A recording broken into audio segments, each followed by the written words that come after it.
Voilà. L'œuvre de la croix, c'est pour clôturer ce déjeuner spirituel dans ce pain du jour. Et donc aujourd'hui, nous découvrons autre chose, plus important encore que ce que nous avons vu tout ce temps, élever l'autel, et l'autel qui est l'œuvre de la croix dans sa vie. Donc pour le chrétien qui a fait le choix, le chrétien qui a choisi Christ, qui a choisi de devenir enfant de Dieu, de devenir captif du Seigneur, c'est ce chrétien-là doit mettre en pratique la parole de Dieu. Pas dire seulement qu'il est chrétien, pas dire seulement qu'il connaît Dieu, mais mettre en pratique tout ce que le Seigneur lui dit à la lettre et élever l'autel qui est la croix de Jésus dans sa vie. Élever l'autel qui est Jésus-Christ dans sa vie, on le lève comment? Peut-être il y a quelqu'un qui se pose cette question-là. Mais la réponse a été déjà donnée par le pasteur Jacques Pindou. C'est élever Jésus. On élève Jésus comment? On élève l'œuvre de la croix comment? C'est en marchant comme Christ a marché. Faire la volonté de Dieu et marcher dans la sainteté. Il n'y a pas d'autre réponse que ça. Vous savez, beaucoup aiment être comme Élie, les prophètes Élie. Beaucoup. Lorsqu'on lit sa Bible, la façon dont Élie vivait, il accomplissait son ministère, épate plusieurs d'entre nous. Ce n'est pas pour rien que l'apôtre Jacques dit Élie était de la même nature que nous. Oui. Mais qu'est-ce qui faisait la différence aussi? On veut être comme Élie, mais Élie connaissait Dieu, l'Éternel.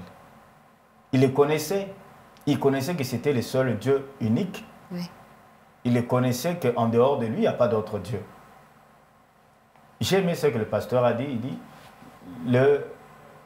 Élie part dans le camp de l'ennemi, au mont Carmel. C'est là où il y avait les temples, si on peut dire les sanctuaires de Baal et ses prophètes. Mais c'est là où Élie choisit d'aller confronter l'ennemi. Parce qu'il savait que là où je pars, il n'y a rien. Il n'y a ni puissance ni quoi. Baal, c'est un démon parce que c'est une idole. La Bible dit qu'en réalité, ceux qui adorent les idoles adorent un démon. Élie a utilisé un mot fort. Si Baal est Dieu ou l'Éternel est Dieu. Là, c'était pour voir qui est Dieu. Il n'y a pas d'autres dieux qui peuvent exister dans le monde ou même dans l'univers qu'à part l'Éternel. Et là, je confirme et j'affirme. Et c'est une interpellation aussi pour quelqu'un ce matin qui a d'autres dieux qu'on n'appelle pas éternels. Oui. Ce n'est pas de la prétention, mais c'est la vérité. Mais c'est quoi l'idée? Ça, c'est la prétention. Non, non, il n'y a pas de prétention ici. C'est l'Éternel qui est Dieu. Oui. Et lui-même dit, à qui voulez-vous me comparer? Autrefois, je disais que notre Dieu, il est plus que même une divinité. Oui. On ne peut même pas le comparer à une divinité. Parce qu'il est au-dessus des divinités. Il est au-dessus de tout. C'est lui le véritable Dieu. On veut être comme Élie. Élie a bâti l'autel. Il a invoqué Dieu qui était le vrai Dieu. Et Dieu a agi dans le camp de l'ennemi. Pourquoi les gens clochent aussi des deux côtés? Ils n'arrivent pas à choisir. C'est parce qu'ils ne connaissent pas Dieu. Ils ne connaissent pas Dieu. Vous savez, notre foi doit quitter les oreilles maintenant pour arriver au concret, aux yeux spirituels, on va voir. Je vais m'expliquer. Oui. Job. Oui. Job se consacrait, il était intègre par rapport à ce qu'il attendait. Mais il n'avait pas expérimenté Dieu personnellement dans sa vie. Et cette chose-là avait aussi un peu contribué à sa foi, au niveau de sa foi. J'ai aimé lorsque Dieu maintenant lui interpelle, qui es-tu pour obscurcir mes desseins? Il nous révèle quelque chose d'important. Quelque chose d'important. Il dit, j'avais entendu parler de toi. Mais maintenant, je fais quoi? Je t'ai vu. Oui. Il avait la foi et une consécration des oreilles, mais pas une consécration de l'expérience personnelle et vécue avec Dieu. Oui. Et c'est là que tout chrétien est appelé à vivre cela. Élie connaissait. Élie connaissait que le Dieu que moi j'invoque, c'est un Dieu, lorsque je prie, il exauce. C'est un Dieu vivant. C'est un Dieu qui entend, qui parle, et c'est un Dieu qui a créé toutes choses et qui maîtrise toutes choses. Donc, est-ce que la foi d'Élie était basée sur son expérience avec Dieu, la vie déjà qu'il avait avec Dieu, ou c'est seulement parce qu'il avait il savait que Dieu va agir? Mais qu'est-ce qui va te prouver que l'Éternel est Dieu? C'est une question. Et cette question, je nous pose à nous tous ce matin. Qu'est-ce qui me prouve que l'Éternel est Dieu? Parce qu'on le dit, parce que je l'ai entendu le dire, oui, mais pas nécessairement, mais parce que je suis en train de le vivre. Je l'expérimente. Oui. C'est devenu le fait réel. La Bible, qui est la parole, devient maintenant esprit et vie. Jésus dit que mes paroles sont esprit et vie. Et c'est là où nous devons arriver à vivre la parole de Dieu, à l'expérimenter. Et ceux qui sont encore à leur première phase d'expérience avec Dieu, qui n'ont jamais vécu d'abord avant, c'est maintenant qu'ils veulent vivre. Ils basent leur foi sur quoi? Parce qu'il n'y aura pas d'abord d'expérience. David avait déjà une expérience. Heureux ceux qui ont cru sans avoir vu. Sans avoir vu. On commence par croire et on verra. On voit. N'est-ce pas? Oui. On fait le premier pas et le deuxième pas, on va voir. Parce que plus on avance, plus le même environnement qui se présente en nous change. Oui. N'est-ce pas? Oui. Plus on avance, l'environnement et le milieu aussi changent. Même les circonstances, même les événements qui se trouvent tout autour de nous. C'est ça la loi. Jésus dit, heureux ceux qui auront cru sans avoir vu. Job a cru sans avoir vu, et il a vu, et il s'est repenti. J'avais entendu parler de toi, maintenant je t'ai vu. Parce que quelque part là, on lui a aussi traité d'un insensé. Par Elohim, le jeune. Ouais. Il a traité Job d'un insensé. Pourquoi tu parles comme un insensé? Mais Job avait traité aussi sa femme. Parce qu'il était un peu allé loin. Il dit, à quoi ça sert de se sanctifier? Job a dit ça. Pourquoi il n'avait pas encore expérimenté? Mais quand il a vu Dieu dans la tempête, mais sa façon de voir les choses a changé. Job, Élie, nous parlons d'Élie, connaissait l'Éternel. Qui était Dieu? C'est pour cela qu'il pouvait confronter l'ennemi. C'est pour cela que lui ne pouvait pas clocher des deux côtés. Pas seulement lui, il y avait aussi une réserve. Des prophètes qui n'avaient pas aussi cloché des deux côtés, qui marchaient dans la droiture. Oui. Il y a quelqu'un qui peut se poser la question aujourd'hui, comment faire pour être un homme aussi merveilleux qu'Élie, un homme qui a une si belle expérience, une si bonne intimité avec le Seigneur, arriver à ce niveau-là, au niveau où donc tu prends le risque de faire des choses et de mettre, je peux dire, Dieu à l'épreuve et donc voir si Dieu va agir. Mais lui avait une certaine expérience avec Dieu. Il savait que Dieu allait agir. Mais comment devenir comme Élie, avoir une foi pareille qui tient vraiment et qui voit les choses arriver en tant qu'enfant de Dieu? Tout part à la genèse, la genèse de notre foi. Je parle de la genèse de notre foi. Le pasteur Jacques Pin nous parle de l'autel. L'autel qui est Jésus-Christ. On ne donne pas sa vie à Jésus-Christ, nous l'avons dit autrefois, comme c'est le dernier jour, par devoir. Vous savez, il y a des gens qui ont donné la vie à Christ comme un devoir. Oui, j'ai pas de choix. Non, tout le monde a donné, la famille, c'est comme la mode. Non, non. Donner sa vie à Christ n'est pas la mode. Ce n'est pas une mode. Hein. C'est la vie, parce que l'homme a été appelé. Quand je parle de l'homme, je parle de tout homme. Celui qui a donné sa vie à Christ, même celui qui ne l'a pas encore donné maintenant. Jésus-Christ est venu dans ce monde pour nous révéler la volonté de Dieu qu'il avait et qu'il a pour tout homme. Tout homme devait vivre comme Christ a vécu. Et j'insiste. Dieu a créé l'homme pour que l'homme mène la vie que Christ a menée sur la terre. N'est-ce pas? Et lorsque nous donnons notre vie à Christ, nous comprenons que c'est de cette façon que j'ai été créé pour vivre. C'est de cette façon que Dieu m'a fait grâce de me créer humain pour que je puisse vivre dans la sainteté. N'est-ce pas? Dans sa volonté. Accomplir la destinée qu'il a prévue pour moi. C'est pour cela que je suis chrétien. Ne pas vivre dans le mal, mais faire le bien. Refléter son image et sa ressemblance. On est chrétien, premièrement, pour cela. N'est-ce pas? Enfin, que quiconque croit en lui ne périsse point, mais qu'il ait la vie éternelle. Qui ne périsse point dans quoi? Dans le péché.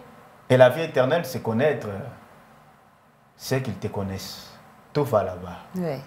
Nous devons connaître Dieu. Mais c'est nous qui devons désirer à le connaître. Oui. Lui nous connaît, mais nous devons désirer à le connaître parce que c'est lui le maître. Oui.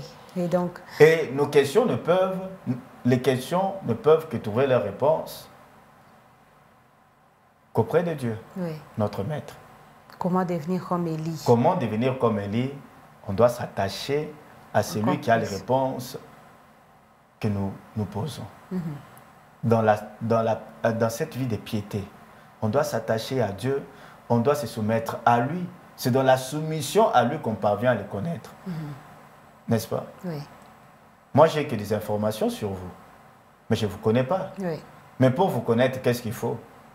S'attacher. Je dois m'attacher à vous. N'est-ce pas? Plus on a le temps, on se côtoie, on se voit. Je saurais, maman Valentine est comme ça. Elle aime ça, elle n'aime pas ça.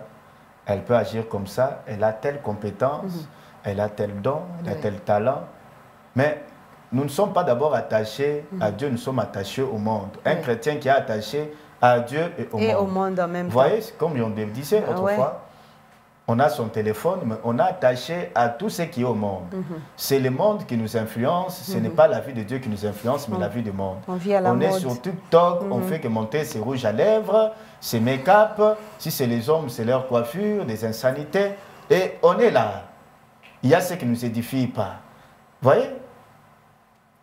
Pour connaître Dieu, sa puissance, pour connaître la puissance de Dieu, pour connaître son omniscience de Dieu, sa pleine connaissance, pour connaître son omniprésence, il faut être attaché à lui. Et c'est là qu'on va découvrir ces choses. Élie avait découvert ces choses. C'est là qu'il pouvait aller dans le camp de l'ennemi parce qu'il était du côté de la vérité. Combien se disent qu'ils sont chrétiens aujourd'hui ne peuvent pas faire comme Élie? Parce que les sangages au Congo, ils ont toujours des problèmes. Ils sont des victimes. Des victimes. Les tantes, les oncles, mais surtout les tantes. On se dit on est chrétien quand il arrive, c'est les enfants de la chambre ou bien amener les enfants chez les voisins. Chez les voisins. Pourquoi? Parce qu'on n'est même pas sûr de c'est Dieu qu'on invoque. Jésus dit que ce qui est entre mes mains, nul ne peut l'arracher. Le nombre des prophètes de Baal, 450, ne pouvait pas impressionner Élie parce qu'il connaissait c'est lui qui a créé la majorité et ces mots existent dans les dictionnaires à cause de l'Éternel. Amen. Si les mots pluriels, singuliers existent dans nos dictionnaires, c'est à cause de l'Éternel. N'est-ce pas? Si même le mot, le petit Dieu, avec un petit D, existe, Dieu en minuscule, c'est à cause de l'Éternel. À cause de celui que moi je crois, à cause de celui que toi tu crois. N'est-ce pas? Toute l'existence d'Élie était attachée au Seigneur. Au Seigneur. C'est là qu'il ne pouvait pas cocher. C'est comme ça qu'on va dire qu'Élie était un bon captif du Seigneur. On en a parlé déjà mardi plusieurs fois ici. Être captif de l'Éternel, dépendre totalement. Et Élie avait tellement confiance parce qu'il dépendait totalement en Dieu. Quand Dieu lui a dit de faire exactement, il a fait exactement ce que Dieu lui a demandé de faire. C'est comme ça que la volonté de Dieu, Dieu s'est glorifié devant ses prophètes. Et donc, c'est là qu'on parle de la mise en pratique de la parole de Dieu. La personne qui a choisi Dieu, qui a choisi d'être captif de Dieu, qui a choisi de marcher avec Dieu, mais en pratique la volonté de Dieu à la lettre. Mais c'est ça aujourd'hui, les chrétiens d'aujourd'hui. Est-ce que nous arrivons à mettre vraiment, à pratiquer à la lettre la parole de Dieu pour attendre maintenant que Dieu fasse? Il y a comme cette chose-là, chacun veut faire mettre aussi de sa volonté dans ce qu'il fait. Dieu a dit ça, mais bon, ce n'est pas trop bien, il faut que j'arrange ça bien pour faire. Pourtant, ce n'est pas à la lettre ce que Dieu veut. Et c'est comme ça que les promesses de Dieu traînent, pasteur. La Bible dit ceci, c'est dans le psaume, je pense 145, si je ne me trompe pas, que Dieu est proche de ceux qui l'invoquent. Mais la parole ne termine pas là, le verset, de ceux qui l'invoquent sincèrement. Sincèrement. Vous savez, même la foi en Christ doit être sincère. C'est là que je parlais de la connaissance. Pourquoi j'ai donné ma vie à Christ.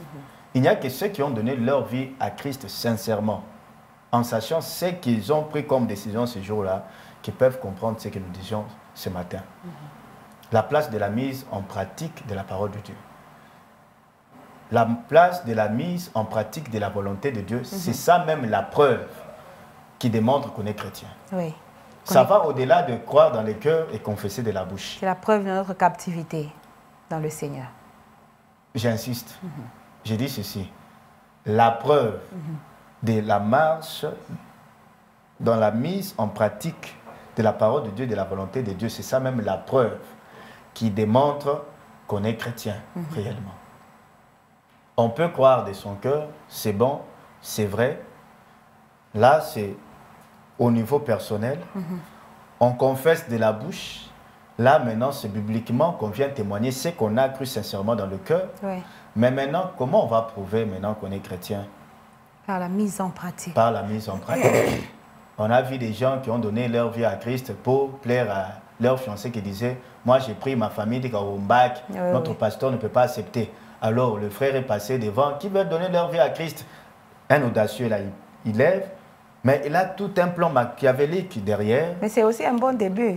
Écoute un peu. Un plan machiavélique derrière. Juste pour arracher le cœur de la fille. De la fille. Nous voyons, on a les témoignages.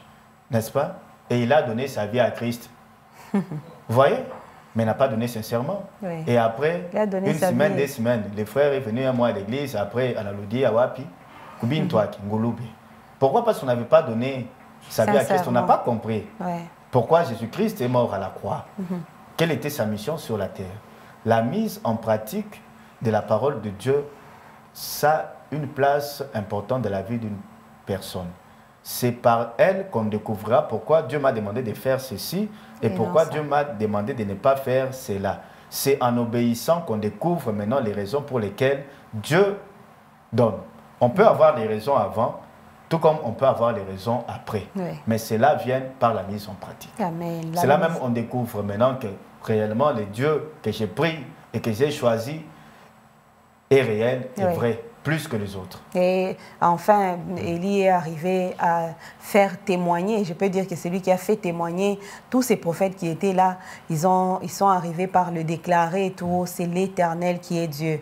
Et donc la mise en pratique de la parole de Dieu est arrivée à faire à ce que notre entourage, peut arriver à ce que notre entourage témoigne aussi de la grandeur de Dieu dans notre vie, comme ces jours-là. C'est ce qu'Élie a fait, qui a fait à ce que tous ces prophètes arrivent à déclarer, à croire que c'est l'Éternel qui est Dieu.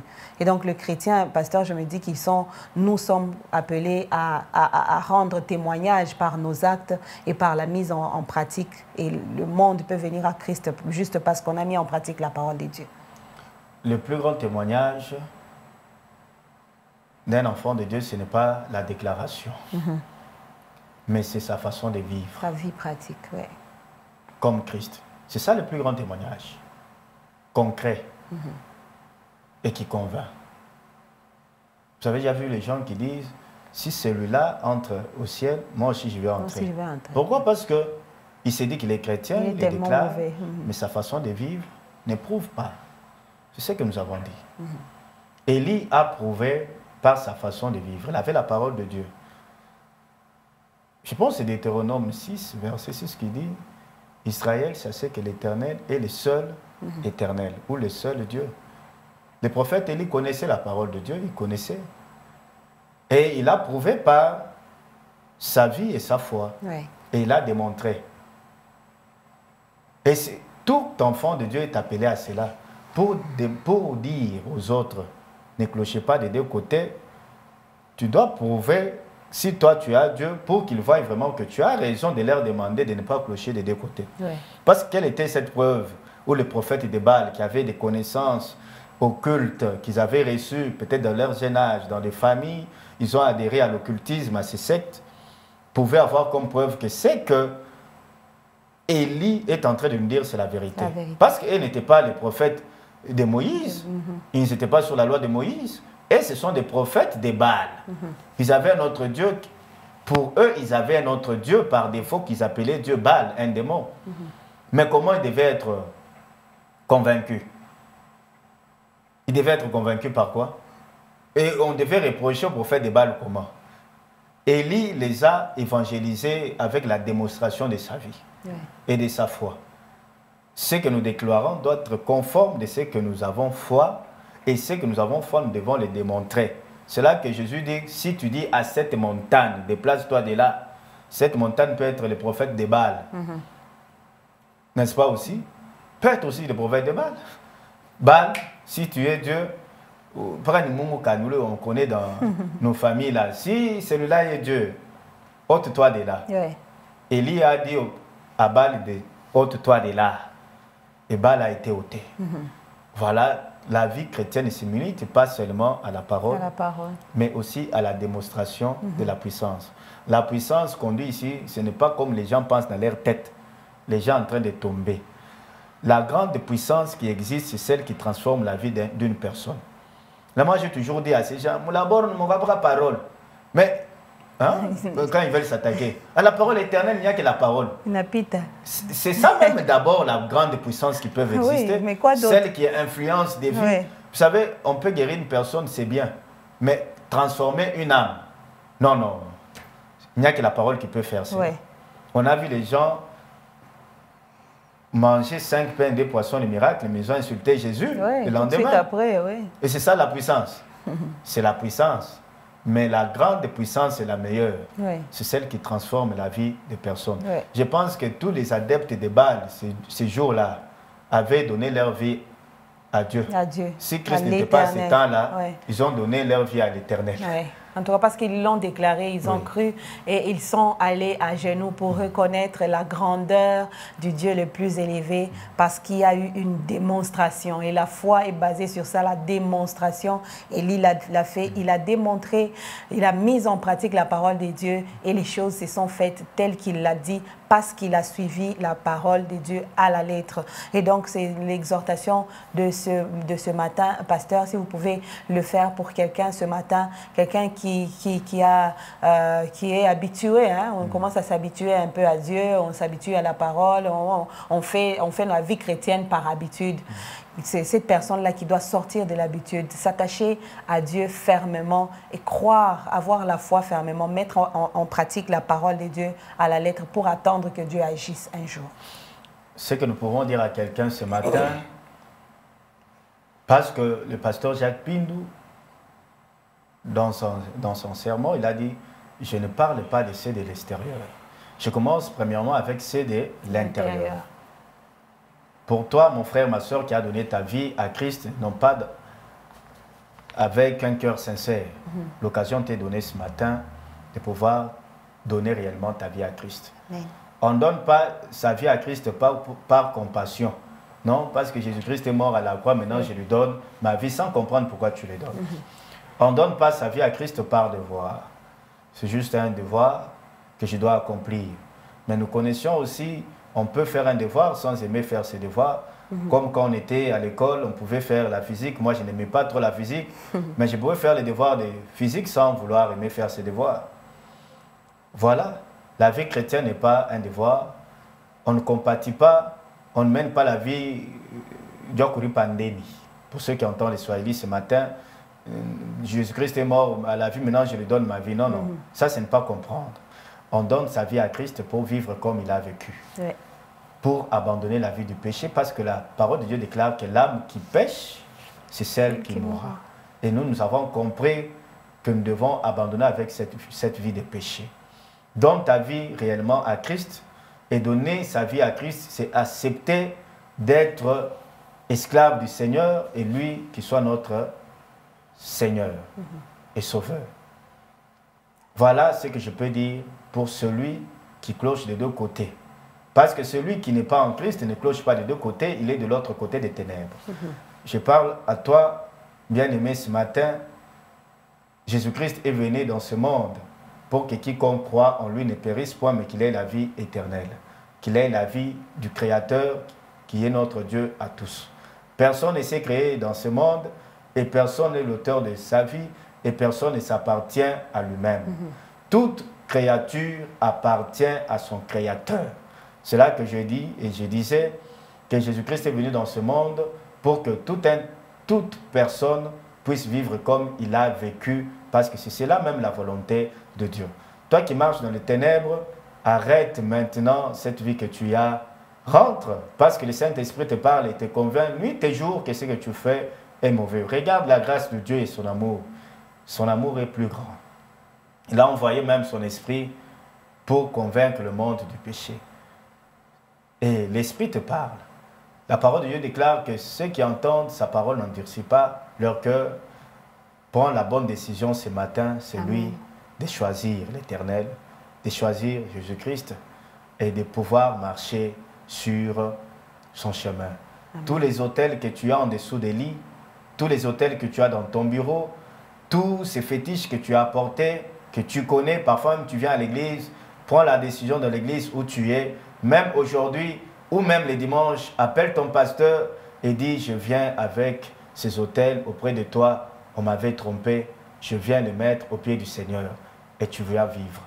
Que Dieu nous bénisse et que sa grâce abonde dans nos vies. Amen. Et que cette parole que nous avons entendue toute la semaine puisse être esprit et vie, que nous ne puissions pas être seulement des simples auditeurs, mais que nous puissions être de ceux qui la mettent en pratique. Voilà le déjeuner spirituel que nous avons eu toute cette semaine, qu'elle nous donne la bonne santé au nom tout-puissant de Jésus-Christ et qu'elle puisse nous affermir et qu'elle puisse nous aider à croître dans la volonté de Dieu. Amen, amen, amen. Que toutes ces déclarations aient de l'impact dans votre vie, dans notre vie ce matin. À celui qui croit à cette parole, que la vie lui soit redonnée parce que l'Éternel lui-même est la vie. Et la vie qui nous manque aujourd'hui, c'est juste cette parole que nous négligeons. Si nous mettons en pratique à la lettre la parole du Seigneur, nous revivons la vie de Christ en nous. Voilà, merci beaucoup, pasteur, pour ce pain qui a été merveilleux depuis le début jusqu'à aujourd'hui, qui nous a nourris vraiment spirituellement de toutes les énergies spirituelles qu'il nous faut.